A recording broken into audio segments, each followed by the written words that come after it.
Hey everybody, this is Sabrina. Welcome back to my channel. I wanted to share these two favorite books from December of 2023, and then of course I will follow it up with a walkthrough of my entire reading album. So hopefully that video is coming next week. I had this really awesome idea to kind of recreate the flowers on this book cover by stamping the flower in pink ink and then using my water brush to add some extra ink to fill it in and also color in an orange center. You'll see what I'm talking about when I start to do that whole process, but I super love this idea. I loved it, and I'm so glad that it worked out, because you never know. Sometimes your ideas they don't work out, but you gotta try them. Especially in reading journals, I love documenting my books and finding different ways to document my books. So I stamped it, I colored in an orange center, and then I stamped the flower again and used the water brush to kind of get some ink onto the water brush, and then I could kind of fill it in, and it gave a really nice watercolor soft effect, and I absolutely love how these turned out. I figured out later on that I should use a solid shape of the flower to fill in a little bit better and quicker.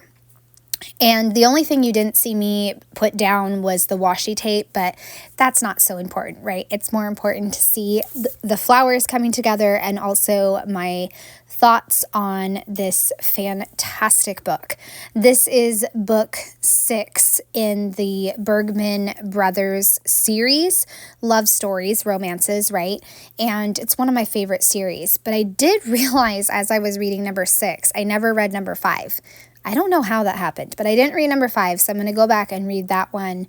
But I just love this series. It's just such a special series about this whole entire family basically finding their forever partner, and many of these characters have not debilitating, I don't want to say debilitating, but they deal with chronic conditions or mental health issues, and this author does an amazing job adding those type of layers to the characters and really bringing authenticity to whatever the character is facing.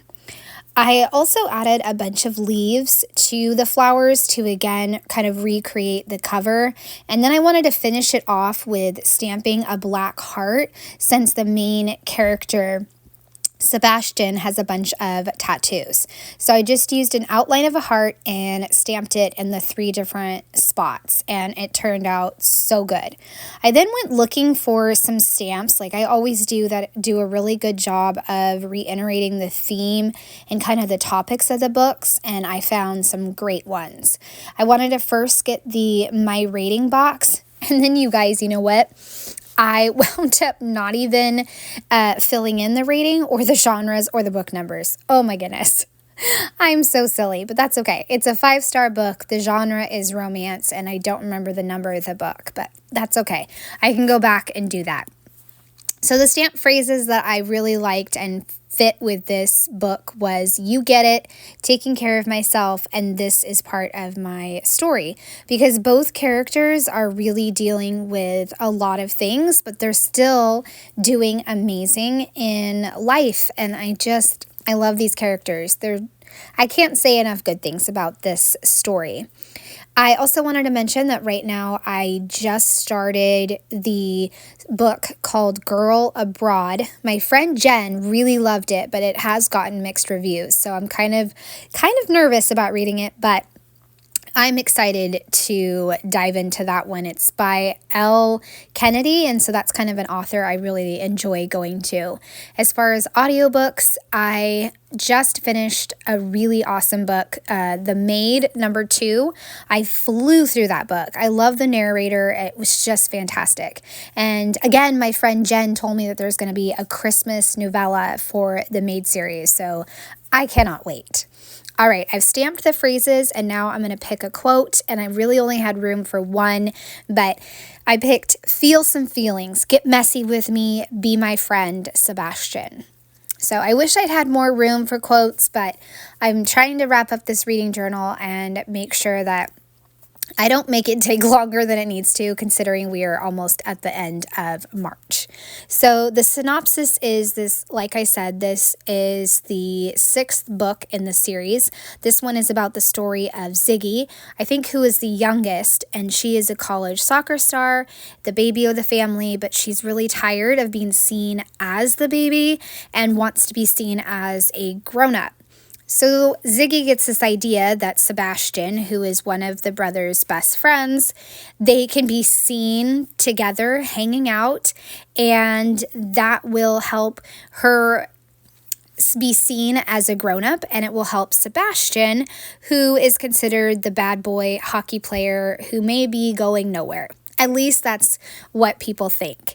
And together they will have a fake relationship to prove this, and it's just going to go from there, and it's going to be fantastic. It's a really beautiful book about two people coming together with a friendship, a very strong friendship, and then growing into a wonderful romance. So my thought was, again, I started off writing about how I love the representation in these books. Ziggy is autistic and Sebastian has celiac disease, and it's just brilliant the way that she portrays these characters and I was struggling for the words, so maybe I'm getting this wrong, friends, but I feel like she does a really great job of bringing real characters with relatable things that can happen to a lot of people and that people deal with. So I really appreciate that about this author. I also love the fun and steamy banter between these two two characters, and how the beautiful friendship grew into the love, and also how they just had a lot of respect for each other and helping each other grow into the best possible people that they could be. And maybe I already said that, but I wanted to make sure that I included that in my thoughts because I think that is fantastic. And I don't think this book had a third act breakup, which I always appreciate in romance books.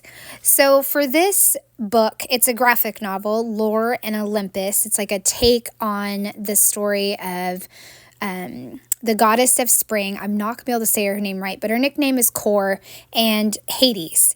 And I just love this graphic novel series. I actually just finished number 4, but this was number 2, and I grabbed some really old floral stickers and decided to just keep it very simple and outline the page with some stickers, and then just add in my synopsis and my thoughts because I didn't want to close out the year without like doing one page about this series. I'd read the first one in October, I believe.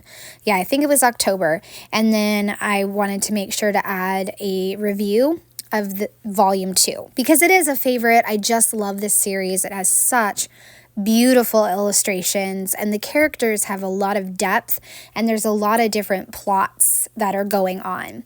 I also did a twist too with the stamps. I used this kind of Project Life themed stamp set that is from Kerri Bradford, and decided to go ahead and use it for this graphic novel, and it worked out perfectly. So I picked 2 phrases down at the bottom, one that is a little bit more bold and it says loving. Above that I put a tinier one that says happiness overload, and then up at the top the thicker one says all the feelings, and the other one says a visual story because it is very much visual, right? Because it's a graphic novel.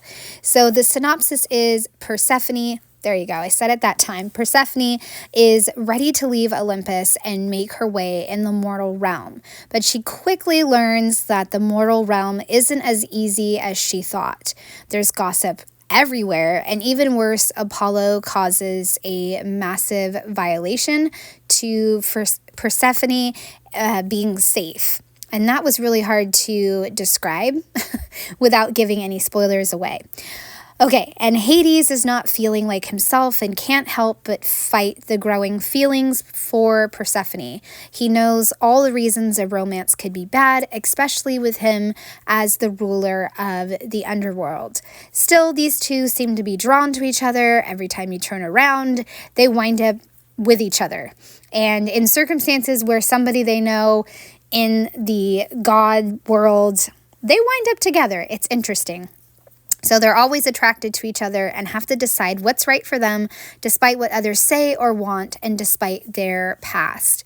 More so Hades, right? Because Persephone is very, very young compared to Hades. And then after I get done with my synopsis, of course, I write my thoughts. I didn't find any quotes, and I forgot to take pictures of quotes, so I didn't include the quotes, and that's okay. So my thought is, again, it's another fantastic book in this series, and I'm excited to continue it. I love reading graphic novels, and I consider them to be book cookies and so much fun. I love the grumpy sunshine trope that's going on, and I'm rooting for Persephone and Hades, even though I don't know if it's going to turn out so great, you know? So there you go, you guys. I hope you have enjoyed. I would love a thumbs up or a subscribe if you are new to my channel. Have a wonderful day. Bye.